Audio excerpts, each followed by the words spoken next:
కూల్గా క్లైమేట్ ఉన్నప్పుడు స్పైసీగా ఏదో ఒకటి తినాలనిపిస్తుంది కదా.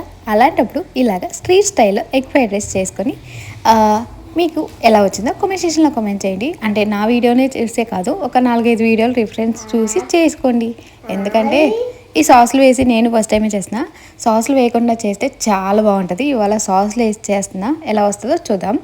ముందు కొంచెం ఆయిల్ వేసి ఎగ్ ఫ్రైడ్ రైస్ ఎగ్ని ఫ్రై చేసుకొని పక్కన పెట్టుకొని, ఇప్పుడు మళ్ళీ అదే ప్యాన్లో కొంచెం ఆయిల్ యాడ్ చేసుకొని, మీ దగ్గర ఎన్ని రకాల వెజిటబుల్స్ ఉంటాయి అన్ని రకాల వెజిటబుల్స్ వేసి కొంచెం అవి వేగిన తర్వాత ఎగ్ని కూడా వేసి, ఇది కొంచెం లైట్గా వేగిన తర్వాత అన్నం కూడా వేసి ఒక మంట మీద అటు ఇటు కలపండి.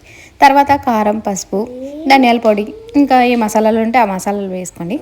ఇవన్నీ ఒకసారి కలిపిన తర్వాత ఇప్పుడు సోయా సాస్, చిల్లీ అంటే గ్రీన్ చిల్లీ సాస్, ఇంకొకటి వెనిగర్, అంతే. ఇవన్నీ వేసి బాగా హై ఫ్లేమ్లో ఒక 5 to 10 minutes టోస్ట్ చేశారంటే మన street style fried rice ready అనమాట.